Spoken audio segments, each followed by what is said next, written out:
달성군의 작은 마을은 아침 안개에 쌓여 있었다. 산들로 둘러싸인 이곳은 논밭 사이로 좁은 길이 구불구불 이어져 있었고 전통 한옥집들이 옹기종기 모여 있었다. 새벽 공기는 차가웠지만 상쾌했고 멀리서 들려오는 닭 울음소리가 하루의 시작을 알렸다. 박민정은 45세의 과부였다. 남편을 잃은 지 3년이 지났지만 여전히 매일 아침 작은 십자가 앞에서 기도를 드렸다. 그녀의 집은 마을 중심기에 있는 작은 구멍가게였는데 1층은 상점이고 2층이 주거 공간이었다. 낡았지만 깔끔하게 정리된 가게에는 생필품들이 빼곡히 진열되어 있었다. 주님, 오늘도 이웃들을 사랑할 수 있는 마음을 주세요. 민정은 무릎을 꿇고 간절히 기도했다. 남편 박철수가 세상을 떠난 후 그녀는 더욱 깊은 신앙심을 갖게 되었다. 어려운 상황에서도 하나님의 은혜를 잊지 않았고 항상 이웃들에게 도움의 손길을 내밀었다. 마을 사람들은 민정을 천사 같은 여인이라고 불렀다. 누군가 아프면 죽을 끓여 가져다 주었고 가난한 가정에는 몰래 쌀과 반찬을 전해주었다. 월말이 되어 돈이 부족한 이웃들에게는 외상으로 물건을 주고 때로는 아예 돈을 받지 않기도 했다. 민정씨, 또 김할머니한테 쌀 가져다 줬다면서요? 단골 손님인 이영숙이 웃으며 말했다. 아니에요. 그냥 좀 남아서요. 민정은 겸손하게 대답했다. 하지만 모든 사람이 그녀의 선행을 좋게 보는 것은 아니었다. 특히 옆집에 사는 이경희는 늘 민정을 시기했다. 경희는 민정과 같은 또래였지만 남편의 사업 실패로 경제적 어려움을 겪고 있었다. 민정의 가게가 잘 되는 것을 보면서 질투심이 깊어졌다. 저 여자가 혼자서 어떻게 저렇게 잘 살까? 경희는 친구들에게 중얼거렸다. 뭔가 수상하지 않아? 마을 뒷산에서 들려오는 종소리가 저녁 예배 시간을 알렸다. 민정은 가게 문을 닫고 교회로 향했다. 그녀의 발걸음은 가벼웠지만 마음 한구석에는 이상한 불안감이 스며들고 있었다. 최근 며칠 동안 이웃들의 시선이 예전과 다르다는 느낌을 받았기 때문이다. 교회에서 돌아온 민정은 십자가 앞에 다시 무릎을 꿇었다. 주님, 제가 모르는 시험이 다가오고 있는 것 같습니다. 어떤 일이 있어도 주님의 뜻을 따르게 도와주세요. 밤이 깊어가면서 마을은 고요해졌다. 하지만 어둠 속에서 무언가가 꿈틀거리고 있었다. 질투와 의심의 씨앗이 조용히 자라나고 있었던 것이다. 이경희는 밤새 잠을 이루지 못했다. 민정의 풍족한 생활이 자꾸만 머릿속을 맴돌았다. 같은 또래인데 왜 이렇게 차이가 날까? 남편 박철수가 살아있을 때부터 경희는 그들을 질투했다. 철수는 성실한 농부였고 작은 땅이지만 최선을 다해 농사를 지었다.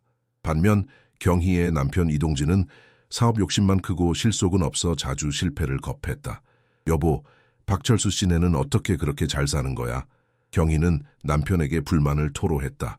사람마다 복이 다른 거지 뭐. 동진은 무심하게 대답했다.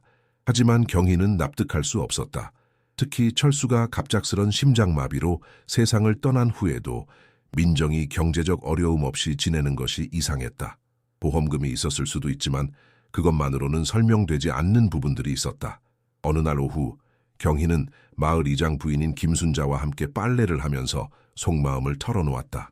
순자 씨, 민정이가 뭔가 숨기는 게 있는 것 같지 않아요? 무슨 소리예요? 그렇게 착한 사람을... 아니에요. 남편이 죽었는데도 저렇게 여유 있게 사는 게 이상하다고요. 혹시 남편 몰래 돈을 빼돌린 건 아닐까요? 김순자는 놀란 표정을 지었다. 그런 말씀 함부로 하시면 안 되죠. 하지만 경희의 말은 이미 씨앗을 뿌려놓았다. 의심이라는 것은 한 번 시작되면 걷잡을 수 없이 퍼져나가는 법이다. 며칠 후 장날, 경희는 더욱 구체적인 루머를 퍼뜨리기 시작했다. 제가 직접 본 건 아니지만 박철수 씨가 살아있을 때 민정이가 장부를 조작하는 걸 봤다는 사람이 있어요. 정말요? 그리고 철수 씨가 아프기 시작한 것도 이상해요. 갑자기 그렇게 건강하던 사람이 마침 민정이 시장에 나타났다. 평소처럼 밝은 미소를 지으며 채소를 고르고 있었다. 하지만 주변 사람들의 시선이 예전과 다르다는 것을 느낄 수 있었다. 민정 씨, 경희가 다가왔다. 요즘 장사가 잘 되나 봐요. 그저 하나님의 은혜죠. 민정은 겸손하게 답했다. 은혜라 정말 그럴까요? 경희의 목소리에는 비꼬는 뉘앙스가 담겨 있었다. 민정은 뭔가 이상함을 느꼈지만 성경 말씀을 떠올렸다. 사랑은 모든 것을 덮어준다. 그녀는 미소를 잃지 않으려 노력했다. 집으로 돌아가는 길 민정은 하나님께 기도했다. 주님, 제게 무슨 일이 일어나고 있는지 모르겠습니다. 하지만 주님께서 함께 하신다면 두렵지 않습니다. 그날 밤 경희는 더 치밀한 계획을 세우기 시작했다. 단순한 험담으로는 부족했다. 민정을 완전히 무너뜨릴 수 있는 결정적인 무언가가 필요했다. 한 달이 지나면서 마을의 분위기는 완전히 달라졌다. 경희의 끈질긴 소문 퍼뜨리기가 효과를 발휘한 것이다. 이제 사람들은 민정을 보는 눈빛이 달랐다. 의심과 경계심이 가득했다. 경희는 더 나아가 결정적인 증거를 조작하기로 했다. 남편 동진과 함께 치밀한 계획을 세웠다. 마을에서 떨어진 곳에 사는 이웃 최만수를 찾아갔다. 만수는 술을 좋아해서 항상 돈이 부족했다. 만수 씨, 부탁할 일이 있어요. 경희가 은밀하게 말했다. 무슨 일인데요? 박민정이 남편 돈을 빼돌렸다는 것을 증언해 주시면 100만 원을 드릴게요. 만수는 처음에는 거절했지만 경희의 지속적인 설득과 금전적 유혹에 넘어갔다. 경희는 또한 가짜 서류까지 만들었다. 철수가 생전에 민정에게 속았다는 내용의 편지를 위조한 것이다. 마침내 경희는 결정적인 한 방을 준비했다. 마을 이장을 찾아가서 폭탄 선언을 했다. 이장님, 박민정이 남편을 독살했습니다. 뭐라고요? 남편 박철수 씨가 갑자기 쓰러진 게 이상하다고 생각하지 않으세요? 건강하던 사람이 갑자기 심장마비로 죽는다고요? 경희는 준비해온 가짜 증거들을 제시했다. 최만수의 거짓 증언, 위조된 편지, 그리고 마을 약국에서 민정이 수상한 약을 샀다는 루머까지. 소문은 들불처럼 번졌다. 마을 사람들은 충격에 빠졌다. 그렇게 착하다고 생각했던 민정이 남편을 죽였다는 것이다. 정말 무서운 세상이야. 사람을 겉으로는 알 수 없다니까. 그러게 말이야. 그렇게 신앙심이 깊은 척했는데 민정은 하루아침에 마을의 죄인이 되었다. 가게에 오는 손님들이 급격히 줄어들었다. 사람들은 그녀를 피했고 마주치면 수군거렸다. 어느 날 저녁 민정은 가게에 혼자 앉아 있었다. 텅 빈 가게, 처참한 현실이 그녀를 짓눌렀다. 눈물이 뺨을 타고 흘러내렸다. 주님, 왜 이런 일이 일어나는 걸까요? 제가 무엇을 잘못했나요? 그녀는 성경을 펼쳤다. 욥기의 말씀이 눈에 들어왔다. 주께서 주셨고 주께서 취하셨으니 주의 이름이 찬송을 받으실지니이다. 민정은 무릎을 꿇고 기도했다. 주님, 이 모든 것이 주님의 허락하심 안에서 일어나는 일이라면 저는 순종하겠습니다. 하지만 진실이 밝혀지기를 간구합니다. 마을 교회 목사님마저 민정을 의심스럽게 바라보기 시작했다. 교회 장로들은 민정의 출석을 제한하자는 의견을 내놓았다. 민정은 마지막 피난처마저 잃게 될 위기에 처했다. 그날 밤 민정은 철수의 사진을 보며 울었다. 여보, 저는 정말 억울해요. 하지만 하나님께서 모든 것을 아시니까 견딜 수 있을 거예요. 민정을 향한 마을의 시선이 극도로 차가워진 그 시점에 뜻밖의 일이 벌어졌다. 그녀를 모함한 장본인인 이경희가 갑작스럽게 쓰러진 것이다. 경희가 폐렴으로 위독하대요. 이웃 김순자가 급히 달려와 말했다. 민정은 가게에서 물건을 정리하다가 손을 멈췄다. 자신을 음해한 사람이 위험에 처했다는 소식이었다. 보통 사람이라면 자업자득이라고 생각할 법도 했다. 하지만 민정의 마음속에는 다른 감정이 일어났다. 어느 병원에 계세요? 대구 시내 큰 병원인데 치료비가 만만치 않다고 하네요. 경인의 살림이 넉넉하지 않잖아요. 민정은 그날 밤 잠을 이루지 못했다. 침대에 누워 천장을 바라보며 깊은 고민에 빠졌다. 성경 말씀이 마음속에서 메아리 쳤다. 원수를 사랑하며 너희를 핍박하는 자를 위하여 기도하라. 주님, 정말 어려운 명령입니다. 저를 이렇게 고통스럽게 한 사람을 도우라고 하시는 건가요? 기도하며 밤을 새운 민정은 마침내 결심했다. 다음 날 아침 그녀는 은행에 가서 자신의 적금을 해지했다. 500만 원의 목돈이었다. 남편이 세상을 떠나기 전에 함께 모은 소중한 돈이었다. 민정은 병원에 전화를 걸어 이경희의 치료비를 익명으로 지불하겠다고 했다. 병원 직원은 놀라워했다.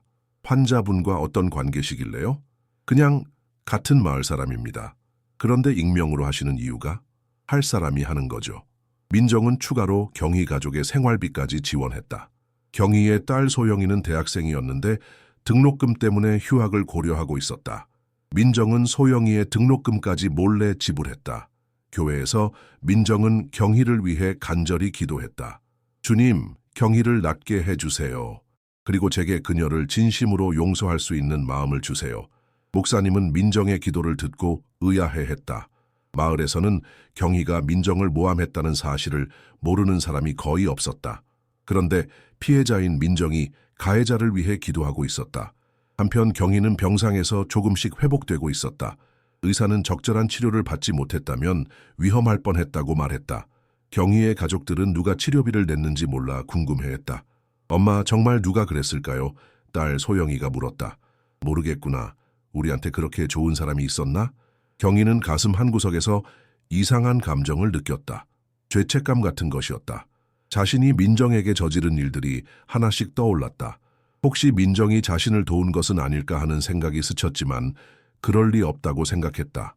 민정은 매일 병원 근처를 지나다니며 경희의 회복을 위해 기도했다. 직접 병실을 찾지는 않았지만 멀리서나마 그녀의 안부를 확인했다. 한 달 후 경희는 건강을 회복하고 집으로 돌아왔다. 마을 사람들은 그녀의 완전한 회복을 축하했지만 누가 치료비를 지불했는지는 여전히 미스터리였다. 경희 자신도 궁금했지만 고마운 마음뿐이었다. 그런데 뜻밖의 인물이 마을에 나타났다. 서울에서 큰 병원을 운영하던 김태진 의사였다. 그는 3년 전 박철수의 주치의였던 사람이다. 아버지의 제사를 위해 고향에 내려왔다가 우연히 마을 상황을 듣게 되었다. 박철수 씨 부인이 남편을 독살했다고요? 김 의사는 깜짝 놀랐다.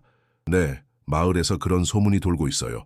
김 의사는 즉시 자신이 보관하고 있던 박철수의 의료 기록을 확인했다. 심장마비는 명백한 유전적 심장병으로 인한 자연사였다.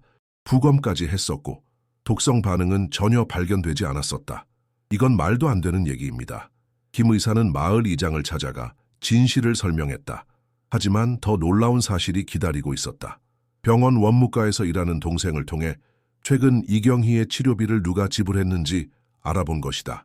형, 정말 놀라운 일이야. 이경희 치료비를 박민정이 냈어. 뭐라고? 익명으로 했는데 카드 기록을 보니까 박민정 이름으로 되어 있어.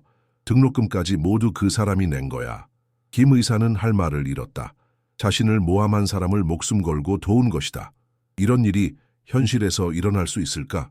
그날 저녁 김 의사는 민정의 가게를 찾아갔다. 가게는 한산했고 민정은 혼자 앉아 성경을 읽고 있었다. 박민정 씨 기억하세요? 남편분 주치의였던 김태진입니다. 민정은 반갑게 일어섰다. 아, 의사 선생님 오랜만이에요. 부인 정말 억울한 일을 당하셨네요. 남편분은 명백히 자연사였습니다. 제가 증명할 수 있어요. 민정의 눈에 눈물이 고였다. 감사합니다. 하지만 이미 지나간 일이에요. 그런데 이경희 씨 치료비를 부인이 내셨다는 게 사실인가요? 민정은 당황했다. 어떻게 그걸 믿을 수 없습니다. 자신을 모함한 사람을 왜 도우셨어요? 민정은 잠시 침묵했다가 말했다. 예수님께서 원수를 사랑하라고 하셨거든요. 쉽지 않았지만 하나님께서 힘을 주셨어요. 김 의사는 감동받았다. 의사로 일하면서 많은 사람을 봤지만 이런 사람은 처음이었다. 진짜 기독교인의 모습을 본 것 같았다. 부인, 이제 진실을 밝혀야 합니다. 마을 사람들이 알아야 해요. 꼭 그래야 할까요? 이미 많은 사람들이 상처받았는데 아니요, 정의는 반드시 실현되어야 합니다. 그리고 이경희 씨도 진실을 알아야 해요. 민정은 고민했다. 복수나 명예회복이 목적이 아니었다. 하지만 하나님의 뜻이라면 순종해야 했다. 김태진 의사는 마을 이장과 상의해서 마을 회관에서 공개 설명회를 열기로 했다. 모든 마을 사람들이 모여 진실을 들어야 한다고 주장했다. 소문으로 시작된 일이니만큼 공개적으로 해명되어야 한다는 것이었다. 여러분, 의학적 사실을 먼저 설명드리겠습니다. 김 의사는 준비해온 자료들을 펼쳤다. 박철수 씨의 사망 원인은 유전성 심근병증으로 인한 급성 심부전이었습니다. 부검 결과 독성 물질은 전혀 발견되지 않았습니다. 마을 사람들은 웅성거렸다. 그동안 믿어왔던 소문이 거짓이었다는 뜻이었다. 그럼 이경희가 거짓말을 한 거네요? 민정이가 억울하게 당한 거잖아요. 김 이사는 더 충격적인 사실을 공개했다. 그리고 최근 이경희 씨의 치료비와 딸 등록금을 누가 지불했는지 아세요? 사람들은 숨을 죽이고 들었다. 박민정 씨가 익명으로 모든 비용을 지불했습니다. 자신을 모함한 사람을 목숨을 구한 겁니다. 순간 회관은 충격적인 정적에 휩싸였다. 사람들은 믿을 수 없다는 표정이었다. 이때 이경희가 떨리는 목소리로 말했다. 잠깐만요. 모든 시선이 경희에게 집중됐다. 그녀의 얼굴은 창백했고 몸이 떨리고 있었다. 제가 말씀드릴 게 있어요. 경희야, 무슨 말이야? 경희는 눈물을 흘리며 고백하기 시작했다. 제가 거짓말했어요. 최만수 씨한테 돈을 주고 거짓 증언을 하게 했어요. 편지도 제가 위조한 거예요. 회관은 다시 한번 술렁였다. 왜 그랬어, 경희야? 질투했어요. 민정이가 잘 사는 게 배가 아팠어요. 그래서 무너뜨리고 싶었어요. 경희는 바닥에 주저앉으며 오열했다. 그런데 정말 몰랐어요. 민정이가 제 목숨을 구한 줄은. 민정은 조용히 경희에게 다가갔다. 사람들은 숨을 죽이고 지켜봤다. 민정은 경희 앞에 무릎을 꿇고 그녀의 손을 잡았다. 경희야, 괜찮아. 어떻게 괜찮아요? 제가 언니한테 그렇게 못된 짓을 했는데 용서해. 단순하고 간단한 두 글자였지만 회관에 있던 모든 사람의 마음을 뒤흔들었다. 언니, 미안해요. 정말 미안해요. 경희는 민정의 품에 안겨 울었다. 목사님이 나서서 말했다. 여러분, 오늘 우리는 진정한 기독교 정신을 목격했습니다. 원수를 사랑하라는 주님의 말씀이 실제로 행해지는 것을 봤습니다. 사람들은 감동의 눈물을 흘렸다. 어떤 이는 회개의 기도를 드렸고 어떤 이는 민정에게 사과했다. 민정 씨, 우리가 잘못 생각했어요. 정말 죄송합니다. 민정은 모든 사람을 향해 말했다. 저도 완벽한 사람이 아니에요. 다만 하나님께서 저를 통해 일하신 것뿐입니다. 그날 밤 마을 회관에서 일어난 일은 달성군 역사상 가장 감동적인 순간 중 하나였다. 진실이 밝혀지고 용서가 선포된 후 마을 전체가 변화의 바람을 맞았다. 하지만 가장 큰 변화는 이경희의 마음속에서 일어나고 있었다. 경희는 집으로 돌아간 후 며칠 동안 잠을 이루지 못했다. 민정의 따뜻한 용서가 오히려 그녀의 마음을 더욱 무겁게 만들었다. 자신이 저지른 일의 크기를 깨달았기 때문이다. 엄마 괜찮으세요? 딸 소영이가 걱정스럽게 물었다. 소영아, 엄마가 정말 나쁜 일을 했구나. 민정 이모한테 용서받을 자격도 없어. 그래도 이모님이 용서해 주셨잖아요. 그게 더 마음 아프다. 나 같으면 절대 용서 못했을 텐데. 경희는 마침내 용기를 내어 민정의 가게를 찾아갔다. 문을 열고 들어서자 민정이 밝은 미소로 맞아주었다. 경희야, 어서 와. 몸은 괜찮아? 언니. 경희는 말을 잇지 못하고 눈물을 흘렸다. 정말 미안해요. 어떻게 저를 이렇게 대할 수 있어요? 민정은 경희의 손을 잡고 의자에 앉게 했다. 경희야, 용서는 나를 위한 것이기도 해. 미움을 품고 살 수는 없잖아. 저는 언니가 미워서 밤잠을 못 잤는데 언니는 저를 살려주셨어요. 도대체 뭐가 다른 거예요? 민정은 잠시 생각한 후 대답했다. 예수님께서 십자가에서 자신을 죽이는 사람들을 용서하셨잖아. 그 마음을 조금이라도 이해하고 싶었어. 경희는 그제야 민정의 신앙이 얼마나 깊은지 깨달았다. 단순한 종교적 의무가 아니라 진정한 믿음에서 나온 행동이었다. 언니, 저도 교회 다니고 싶어요. 언니 같은 사람이 되고 싶어요. 민정은 기뻐했다. 정말? 그럼 이번 주일에 함께 가자. 며칠 후 주일, 경희는 민정과 함께 교회에 갔다. 마을 사람들은 놀란 표정으로 그들을 바라봤다. 목사님은 설교에서 용서와 화해에 대해 말씀하셨다. 용서는 약한 자의 것이 아닙니다. 가장 강한 자만이 할 수 있는 것입니다. 예배 후 경희는 민정에게 제안했다. 언니, 저희 같이 가게를 해보면 어때요? 제가 언니한테 진 빚을 갚고 싶어요. 무슨 빚? 우리 사이에 빚은 없어. 아니에요. 제가 언니한테서 받은 사랑의 빚이 있어요. 평생 갚고 싶어요. 민정은 감동했다. 원수가 가족이 되는 순간이었다. 몇 주 후 두 사람은 함께 가게를 확장했다. 경희는 민정의 일을 도우며 새로운 삶을 시작했다. 마을 사람들도 처음에는 어색해했지만 시간이 지나면서 진정한 변화를 인정하게 되었다. 정말 신기해. 그렇게 사이가 나빴던 사람들이 자매처럼 지내다니. 용서의 힘이 대단하긴 해. 어느 날 저녁 두 사람은 가게 정리를 마치고 함께 기도했다. 하나님, 저희를 원수에서 자매로 만들어 주셔서 감사합니다. 민정이 기도했다. 하나님, 제게 새로운 삶을 주셔서 감사합니다. 경희도 따라 기도했다. 마을에는 평화가 찾아왔다. 용서의 기적이 모든 것을 새롭게 만들었다. 6개월이 흐른 후 달성군 마을은 완전히 달라진 모습이었다. 민정과 경희의 이야기는 인근 지역까지 퍼져나갔고 많은 사람들이 이들을 보기 위해 마을을 찾아왔다. 단순한 호기심이 아니라 진정한 용서와 화해의 본보기를 보고 싶어 하는 사람들이었다. 민정의 가게는 예전보다 훨씬 번창했다. 하지만 더 중요한 것은 그녀의 마음이 평안해졌다는 것이었다. 억울함과 분노에서 해방되어 진정한 자유를 맛보고 있었다. 언니, 오늘도 멀리서 온 손님들이 많네요. 경희가 웃으며 말했다. 그러게, 우리가 뭐 대단한 일을 했다고 이렇게 찾아오시는지. 대단한 일이죠. 저는 아직도 언니가 어떻게 저를 용서할 수 있었는지 신기해요. 두 사람의 관계는 이제 진정한 자매와 같았다. 경희는 민정에게서 진정한 기독교 정신을 배웠고, 민정은 경희를 통해 용서의 기쁨을 경험했다. 어느 날 서울에서 온 목사님이 가게를 찾아왔다. 제가 서울 큰 교회에서 사역하고 있는데 두 분의 이야기를 들었습니다. 혹시 간증을 부탁드릴 수 있을까요? 민정은 처음에 망설였다. 저희가 그럴 정도의 사람들이 아닌데요. 아닙니다. 요즘 같은 시대에 이런 용서와 화해의 이야기가 꼭 필요합니다. 결국 두 사람은 서울교회에서 간증을 하게 되었다.